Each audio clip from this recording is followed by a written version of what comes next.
So yes, hi, I'm back again in the flesh. Char!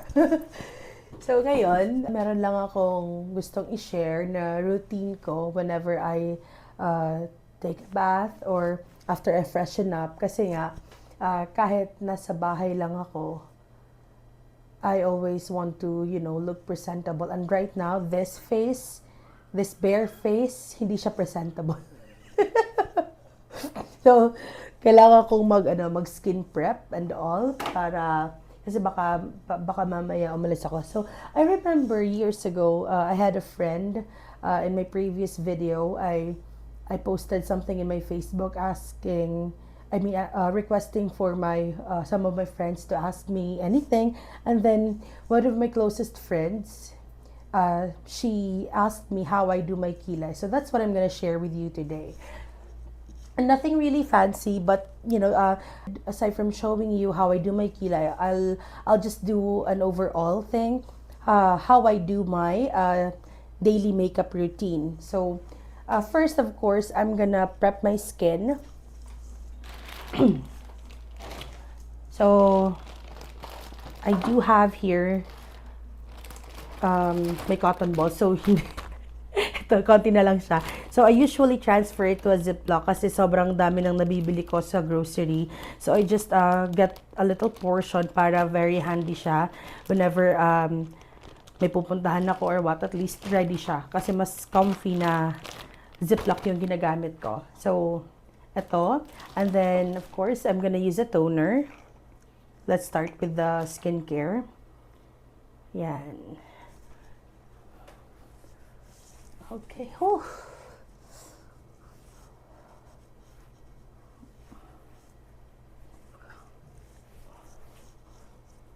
Okay. So, isama na natin yung leeg para syempre, alam mo na, mapantay siya. Okay. Okay, so I'll just let it dry for a bit kasi I'm gonna use my sunscreen. So, actually, yung skincare ko, wala namang it's nothing out of the ordinary. Hindi siya mga mamahalin. Ito lang talaga yung ginagamit ko kasi super hiyang ako. So, sige na nga, papakita ko na lang para isahan na lang, diba? So, ito yung ginagamit ko. So, this is it, the Brilliant Toner. Since then, ito na talaga yung ginagamit ko kasi dito hiyang yung face ko. Huminto lang kasi syempre sa Manila, hindi lahat ng available yung ganyang products. At saka nahihirapan ako maghanap ng ganyan. Nagkaroon ng instances na nagpalipat-lipat kami. So, alam mo na, circumstances, ganyan. So, this is just how I apply it. I'll just put a toner. Kung maaalala niyo before sa mga nakakakilala sa akin talaga sa work, yung everyday look ko. Para ako may bigote dito na ang dami kong dark spots na hindi siya matanggal-tanggal kahit anong ko. So, kahit gumagamit ako nito before, ang mangyayari, hindi pa rin siya nagiging super effective kasi nga, madalas kong makalimutan maglagay ng night cream. Yun yung yun yung pinaka-effective sa kanya, yung night cream niya. Ayan nga, namumula pa yung leg ko kasi I'm putting something din dahil nga sa pananaba ko. Ayan. So, I also spread it around my body kung may excess ako sa nalalagay ko. Ayan, ganyan lang. Ngayon, kahit paano, hindi na siya ganun kalala. Yan yung mga bagong tigyawat na lang yan. Okay. So, ngayon, patutuyuin ko lang siya. Just like that, very gently. Namumula pa talaga siya. Kasi I'm also putting something, peeling lotion din sa leeg ko para magpantay yung kulay niya. Kasi kung yung night cream yung gagamitin ko, maliit lang siya eh. So, makukonsume niya lahat ng, mauubos siya kaagad. So, iba yung nilalagay ko sa leeg ko. Yung sunscreen, no problem kasi, naman siya eh. So, kumbaga nakakabili ako ng mas malaking packaging, kumbaga. Okay. So now, but I'll just let this dry for a bit. Give it a few minutes. Ang init sa mukha. Mainit siya sa mukha kasi sobrang tapang niya. But that's okay kasi, yun nga, sabi nga nila, tiis ganda. Okay. So now, habang nag-aantay ako na mag-dry off siya, ang sunod kong gagawin, I'll put a tint. Sorry. Mortal sin pala yung maka-mispronounce kay. Sorry na. Matagal na to eh. Kailan pa ba itong binili? Parang hindi na lang yata 6 months to eh. Kasi ako lang naman gumagamit. Tapos minsan, pag napapaglaruan ng anak ko, gumagamit din siya. Ayan. Okay. So ngayon, dry off pa natin. Ayan. So, ang sunod is, dito na ako maglalagay ng powder. Very simple lang. Talagang, kasi ako yung tipo na pawisin. So, ayoko na yung mga ina-apply kong products, pagka pinagpapawisan ako, alam mo yun na parang nagme-melt siya or di kaya ang oily ng pakiramdam ko. Tapos parang ang bigat sa mukha. Ayoko ng ganun. So, I just want to wear something light. And ito din ang tagal ko nang ginagamit. Ayan no. Ewan ko kung nakikita nyo, pero paubos na nga siya eh. Pero meron na akong reserbang binili. Ito yung Pond's Magic Powder, yung BB powder. Ayan. Kasi ang dali niyang mag-blend sa skin tone. So, hindi ako nahihirapan talagang i-apply siya. So, simple pag lang, pulbo, ganyan. Parang teenager style, ganon. Ganon yung atake. Kaya na nagagandahan ako sa kanya. Ayan. So, hindi ko binabulk yung paglalagay. Ayan, pa konti-konti lang para hindi rin ako mabilis kong ma-adjust if ever kulang, if ever hindi rin, alam mo na. Alam nyo na yon para madali siyang ma-adjust. So, syempre, lagyan natin yung leeg. Ayan.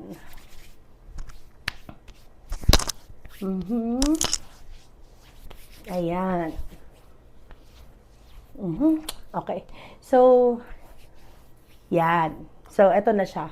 Ngayon, the next step is, this is now the part where I put on my kilay.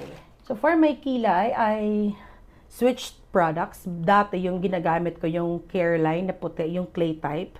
But now, I found something better and easier to apply kasi it's more pigmented. Or pigmented ba yung term doon? I'm not sure. Pero mas siya, basta mas madali siyang ma-apply kasi mas, alam mo yung kahit konti lang, sobrang dark na ng application niya sa skin. So, yun yung type ko dito. Okay. So, I have here, ito yung original kong ginagamit, yung Avon, ayan no. Avon na 3-in-1, ano ba to? 3-in-1 brow styler. Ito talaga yung ginagamit kong panggay, tas brush. Kaya lang, naubos na eh. So, hindi pa ako nakakapunta doon para kumuha. Naubos na siya. So, brush na lang muna yung ginagamit ko. Now, since I don't have this kind of eyebrow guide, meron akong alternative. And this is what I'm currently using. Avon din, ayan. So this is similar to what I was using, yung clay. Nakalimutan ko na yung pangalan eh.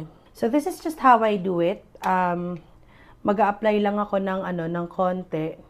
Ayan. Hindi ko ginagamit yung malalaking salamin kasi mas comfy ako na ito lang. Diyos ko yung niya. So mas gusto ko maliit lang na salamin yung ginagamit ko kasi yung kilay is very matrabaho. And dahil nga malabo na yung mata ko, I prefer na focused siya and nearsighted din ako. So mas maganda, mas comfortable ako na ito yung ginagamit ko. So I don't shave my kilay anymore. Pagka naaalala lang kasi kaya naman siyang madaya sa So this is just how I do it. I start random minsan sa left, minsan sa right ako mag-start. So dito ako mag-start sa left. Ayun, sobrang light, sobrang light na diin lang. Para magkaroon lang siya ng guide sa gilid. Okay. Ayan. Ayan, napoporma na siya. So, ito, this is gonna be the next part. Okay. So, susundan ko lang yung curve ng kilay ko. Ayan. Kung basta sinusundan ko lang siya, as simple as it is. Pero hindi ko siya i-fill in sa gitna kasi may ibang step dyan. And the next one is this. Ayan. Okay. Alright. Ayan, okay. So, tatapusin ko lang siya hanggang sa dulo para ma-curve lang siya. Ayan. Then, dito na papasok yung pag-fill in the blanks, yung gitna. So, eto na. Dito ko na gagamitin yung clay. Eto siya, yung, ayan o. Ayan, ayan, ayan, ayan. Ano ba to? Paano ba? Ayan. So, ito siya, yung Perfect Brow Cream Gel Pot. So, clay din daw to eh. Wala, trinay ko lang. Ayan. So, using a brush, magdidip lang ako ng konti. Ayan. And then, dito ko na siya kukumpletuhin. Ayan. Fill in the blanks na tayo. Ayan. Mas maganda to kaysa dun sa ginagamit kong kaysa dun sa clay na pangkilay lang na yung kagaya kanina. Mas maganda yung finish look nito. Just for me yan. Since ako naman ang nag-a-apply. At kumbaga nakikita ko rin yung output nito sa pagmumukha ko. Ayan. So, not too dark kasi dark na talaga siya. Ayan. You see it? Ayan. Pero hindi pa tapos yan. So, dito naman muna tayo sa kabila. Here we go. Wala masyadong eme-eme. So, sobrang simple at sobrang dali. Kasi ayoko na dito ako nagsispend ng sobrang tagal kapag may lakad ako. Ayoko nang nade-delay ako sa pagme-makeup lang. Pero syempre, I still wanna look as presentable as I can, diba? Ayan. Kita niyo. So, may konting adjustment lang na kailangan gawin dito sa side na to. But that can be easily fixed. Ayan. Okay. Ayan.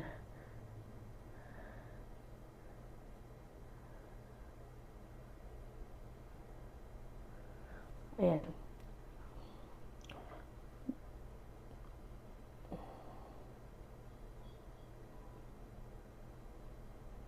Okay.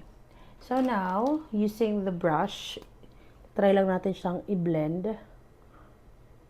Pataas palagi para mas madaling magkalat yung eyebrow product na ginamit. Ewan ko ba? I don't know if it's just me, pero sa tinagal-tagal kong nagkikilay na hindi talaga pwedeng wala akong kilay kasi para akong may sakit or what. Mawala na lahat, wag lang kilay. Importante sa akin to. Pero sa tinagal-tagal kong nagkikilay, napansin ko talaga na hindi pantay ang kilay or mas maganda lagyan yung kabila kaysa sa kabila. Ito talaga dito ako nang struggle sa right eyebrow ko. Diyan ako natatagalan. Kasi ewan ko, but there's something wrong with this na syempre kailangan pantay yung pagkikilay mo, pantay yung pag-apply mo. Dito, kahit paano, mabilis lang. But the other side, doon ako struggle. Pero, we don't give up just because it's difficult, right? We have to achieve it. Char! Okay. Okay. So, ngayon, ayan na siya. And then, I'm just gonna put on a mascara, So, ayan. So, ito yung ginagamit ko, yung Avon Ultra Volume Waterproof Mascara. Actually, napakuha ko nito kasi nagkaroon ng event yung anak ko sa school na kailangan siyang make-upan. Wala akong mascara nung time na yun. So, si ate, supplier ko yung nakontak ko kaagad na kailangan ko ng mascara, papakuha ko kay tatay. And early morning yun, wala akong mabibilhan. So, this is just how I apply the mascara. Hindi siya sobrang dami rin. Just enough to, enhance the lashes a little bit para magmukhang alive yung mata ko kasi puyat ako eh. Kakatapos pa lang ng shift ko kagabi. And now it's a Saturday. So may errands ako na kailangan kong tapusin. And again, like what I always say, I always have to look presentable kahit nasa bahay lang. Wala, naging motto ko na siya eh. Ayoko magpabaya. Char! Magpabaya ng ayaw ko magpabaya ng mukha pero napapabaya ko sa kusina. Charot lang! Okay. So, ayan. So, mabilis naman siyang mag-set kasi basta mabilis siyang mag-set. Ayoko nang i-explain, hindi ko rin alam ang dahilan. Dadagdagan ko ulit yung lip tint ko kasi parang ang putla pa niya. And then, ayan. Isa-set ko na siya ng powder. So, etong press powder na ginagamit ko, Avon din, kita nyo naman. Pero, ewan ko, Perfect Radiance Dual Powder Foundation, SPF 22 plus PA Nude. Ayan siya. Ewan ko dyan. So, isa-set ko pa siya para hindi rin ganun kaagad mawala yung ano. Pinagpapawisan ako kahit naka-aircon. Mainit sa mukha talaga yung yung Brilliant. Ayan. Okay, so uunahin ko dito para mas mabilis siyang ma-adjust sa baba. Kasi ito yung nahuhuling mag-lighten up dito sa part na to. Parang ilang months na akong gumagamit ulit ng Brilliant, pero yung dito medyo nag-lighten up na. Yung sa dito talaga sa may noo yung matagal. Ewan ko ba kung bakit. So, i-finish ko lang siya. Ayan. Iba talaga yung atake ng pressed powder. Hindi ako, I stopped using this years ago kasi parang ang time consuming. Pero, now that I have more flexible time, oh my God, parang napadami. Ayan, wait lang. So, yung dito na lang sa may noo yung kailangan kong bawasan.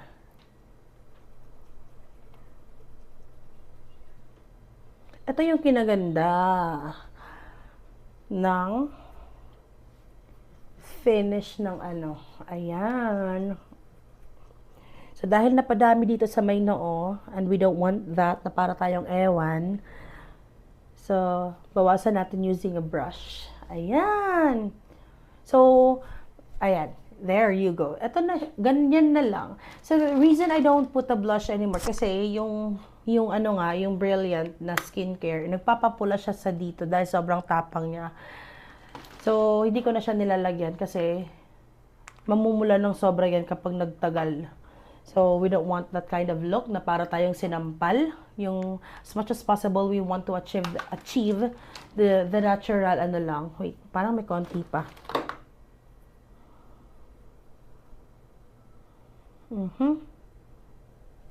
Ayan. Okay. Alright. Okay, so now I just have to set my hair para hindi siya buhaghag kasi ito yung problema kapag kulot. Ayan. So this is what I use. Monea. Ang nag-recommend sa akin ito, katrabaho ko before sa Google. Kulot din siya. And then, nung time na yun, I was still rebonded. So parang, sabi ko, ang ganda ng kulot mo. Tapos wet look lang siya. Ang galing. Anong ginagamit mo dyan? Tapos, actually, hindi ko pa siya tinatanong. Then, parang there was an instance na nahawakan ko yung buhok niya. And sabi ko, parang may, parang matigas. Pero hindi ko na sinabi. Sabi ko, doon na ako nagtanong na, sabi ko, anong ginagamit mo? Para matry ko rin.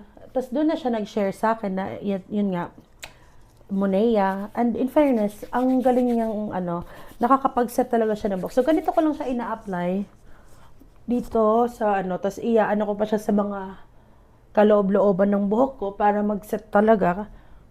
Anong kinaganda niya kasi para siyang tumitigas ng konti. Hindi naman tigas na sobrang parang naka-hairspray. Pero it just helps to set it at hindi siya magbuhaghag. Kaya kahit nakalugay ka, so hindi ko na siya sinusuklay.